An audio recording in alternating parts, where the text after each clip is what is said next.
our channel. So it's going to be just me riding solo right now. I am just starting a new weight loss journey.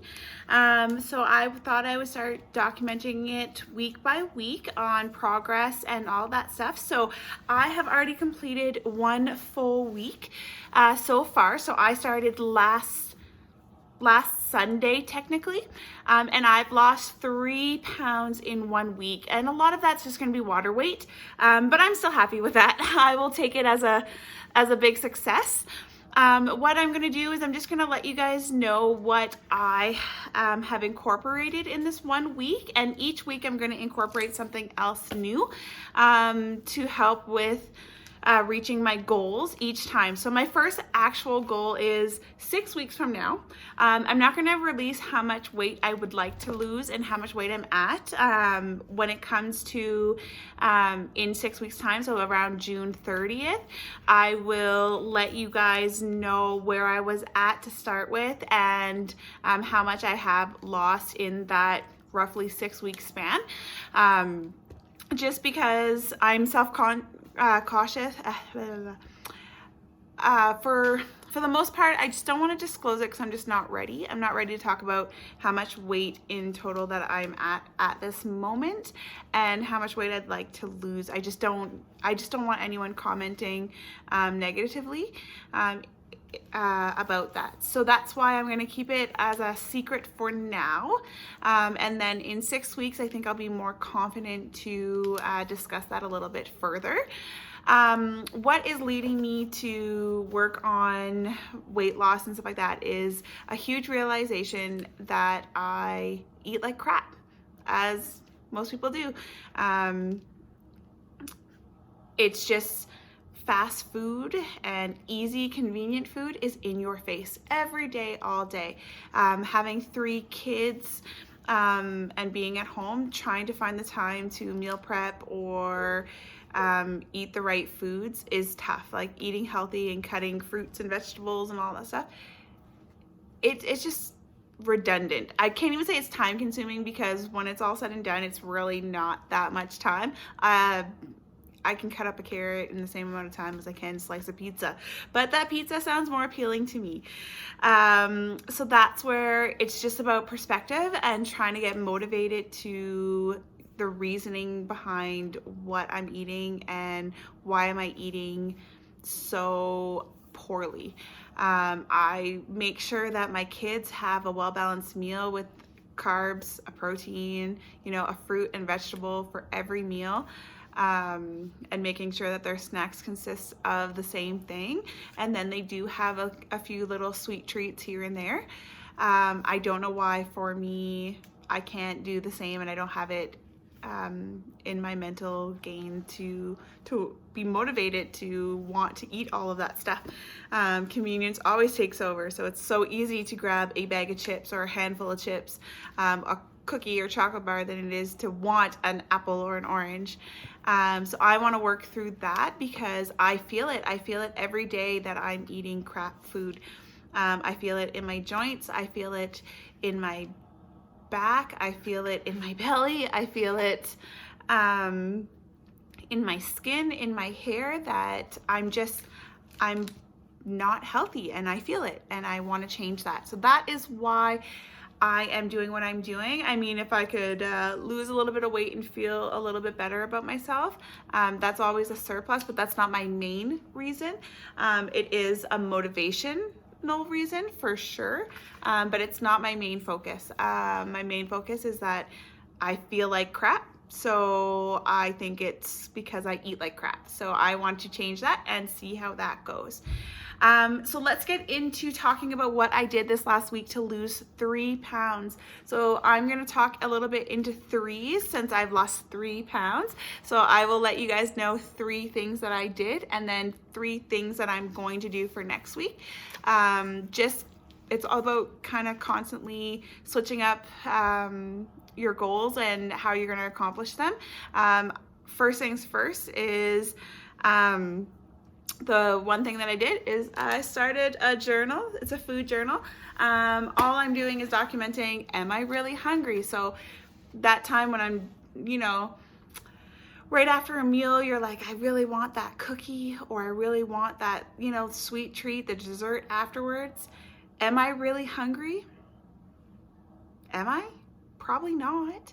I didn't even give time for my food to digest or even sit properly. I just ate my food. And as a mom and other moms, or as a busy person in general, like, how often do you just scarf your food down and then you're on to the next thing, whether it be back to work or back to, life, or back to the kids.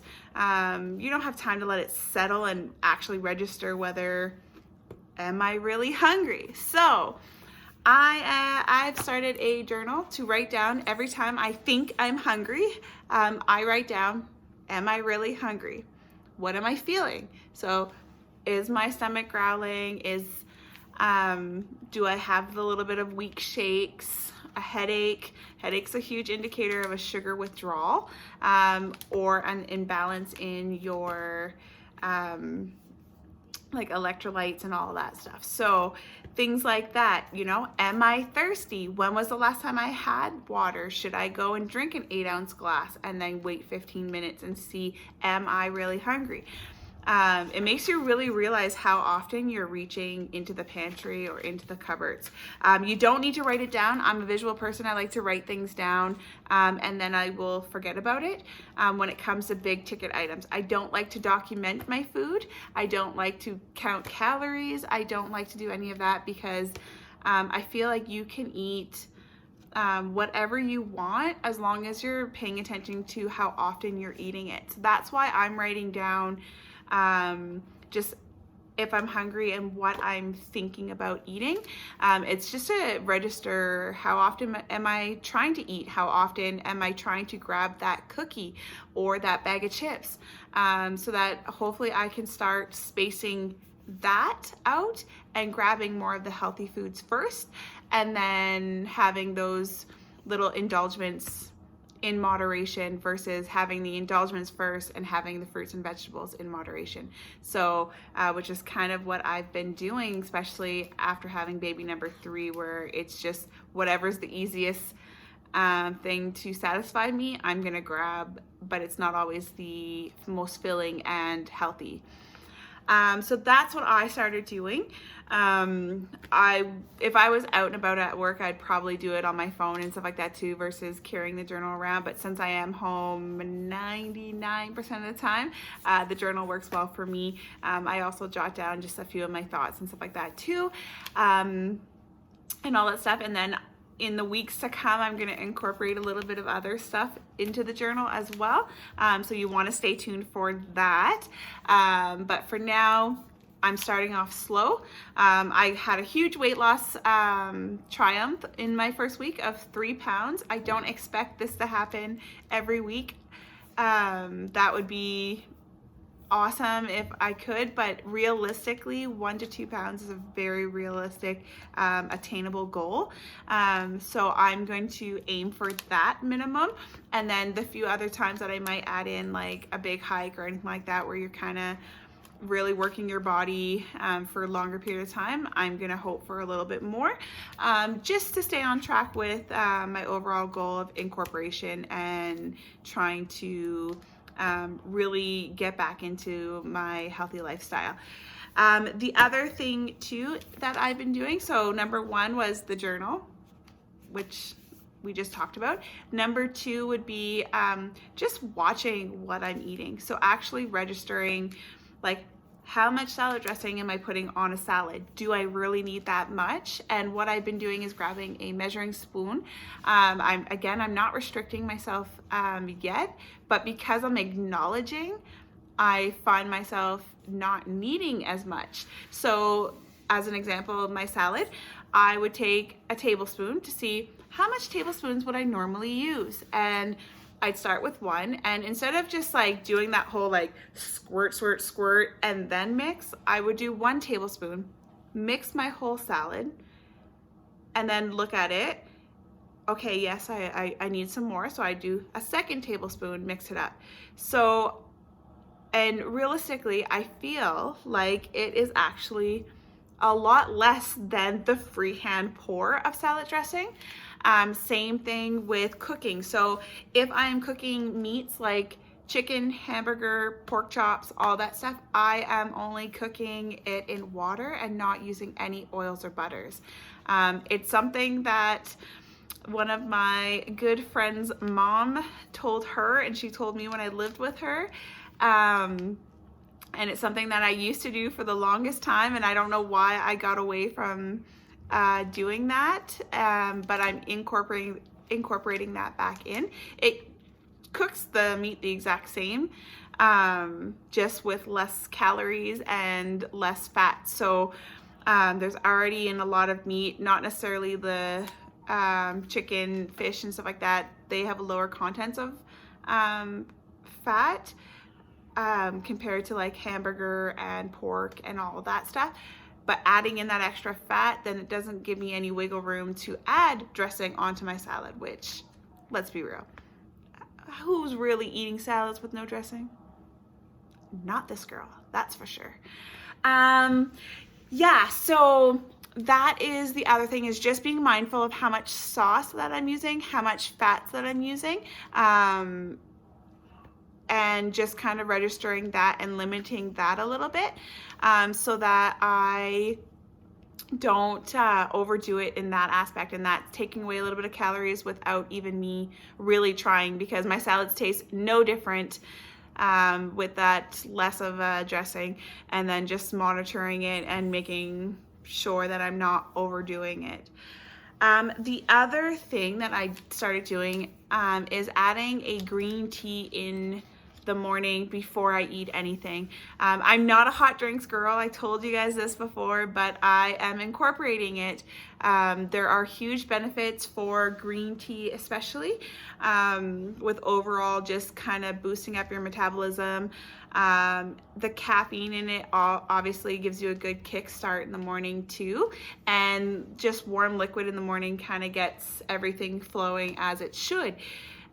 So there's lots of huge benefits and reasons why I want to incorporate it. My other thing that I have to work on is making sure to drink it when it's still hot. Because I'm not a hot drink kind of girl, it makes it very tough to find that happy medium of making sure that it is warm enough to do all the things it's supposed to do, and not just leaving it and then it gets cold and then I'm over it.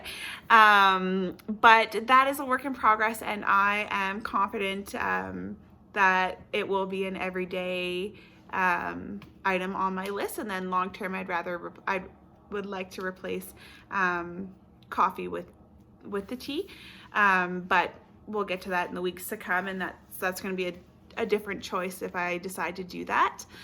So those are the 3 things that I incorporated this week, and I lost 3 pounds, and I feel like a lot of it is to do with that.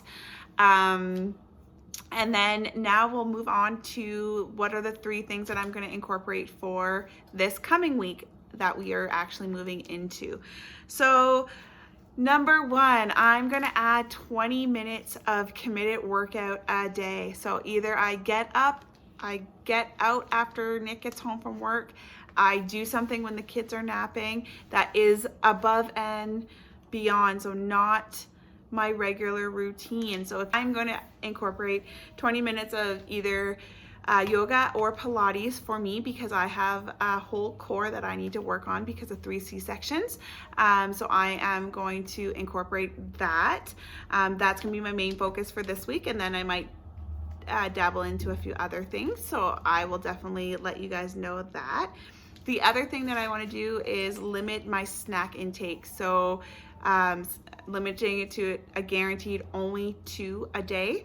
And then from there, it's only my meals. So 3 meals a day and 2 snacks only. I'm a big person that goes into the cupboard for a little handful of nuts. And then, you know, an hour later, I'm going to go in for a granola bar and stuff like that. So then that all adds up. So if I can kind of, you know, really rein in on how many times and do 3 meals, and even if I have to make my meals slightly bigger, then that's what I will do in order to just kind of have a better routine. With that too, my 2 snacks and my meals will be a little bit more the same time every day. I'm a big routine kind of gal. So if I have a pattern of what time I have snack number one, then that is way more beneficial for me than, you know, trying to sort it out. Again, I'm going to use the journal too to document, am I really hungry? Because if I'm not really hungry at that time, I'm just not going to eat it, and then I will save it for a little bit later. You know, in the evenings where everything slows down and all of a sudden you're bored and you want that munch. Well, maybe in the morning I didn't eat my snack, so I can bump it to the evening, but I'll have certain times where I know that my cravings usually hit and try to keep it around there so that I'm just balancing that craving versus overindulgence. So that is my this week's goal, is just to limit 2 snacks a day. That's it. So if I'm going for a granola bar, that's all you get, you know, other than I might pair it with like a veggie because I like veggies. So the last thing that I'm going to incorporate is one inspirational YouTube video, music, podcast, something that is just kind of in my head in regards to just a better, like happier, healthier, spiritual life. I just feel like I used to listen to different stuff in my earbuds all the time when I was working, and it definitely boosted my mood. Listening to happy music or listening to someone who was just so uplifting. So my goal is to incorporate that back into my life as well, and do it around my kids too, because I feel like they could really benefit from some extra uplifting music or words of encouragement, just because we are in such a stressful time of being locked down, and it's tough to be locked down. So that is what else I'm incorporating for this coming week. So again, I'm going to make weekly update videos like this, just sit down, chit chats. You can PM me any questions that you might have or any other ideas that you think I should incorporate as a slow weight loss journey, because I'm not looking at dropping 50 pounds and then gaining 100 in a month. I'm looking at a long-term lifestyle. So if you are already on your journey and you have suggestions, let me know. I can incorporate them in my videos as well and in my journey, if you found stuff that's tested and true. The other thing too is if you have any questions that you want me to do research, because I'm constantly doing research, shoot me a DM and let me know what your questions are for your own personal weight loss journey. I'm happy to do a little bit of research as well and see what we can find together. I just want to build a community with this weight loss journey of people that are starting, because the biggest thing is I find when I'm researching, I always see everyone's end goal and then they have the one before picture. They don't have really how they got to where they are, and it's not easy. I know this journey, there's going to be days that I'm going to cry, I'm going to be over it, I'm going to cheat, I'm going to eat, you know, way too much or binge like something I shouldn't. I know that this is going to happen because my lifestyle has not been healthy for so many years right now. And in order to get back to where I want to be, it's going to take time and it's going to take a lot of effort, and I know that. So I am putting it out here to see if anyone else wants to do this with me. I am starting too, and we can do this together and we can encourage each other together. And as I mentioned, if you're already in your journey and you have ideas and tips, let me know. I'm happy to incorporate them as well. So let's do this together. So yes, so every Sunday I'm hoping to post different videos in regards to what I'm doing for the upcoming week. Eventually there'll be some like meal prep ideas, things like that. Follow my Instagram for current and live quick shots of some of my meals throughout the week. And then follow TikToks for any, you know, midnight cry sessions that I may have in the weeks to come. If you like this kind of videos, make sure you subscribe to our channel. We do, we're now taking on my weight loss journey, and we do weekend vlogs of family life, of what our family of 5 looks like, especially under this quarantine. And yeah, so like, subscribe to our channel, turn your bell notifications on so you don't miss any of our videos, and we will see you next week. Thanks guys, bye.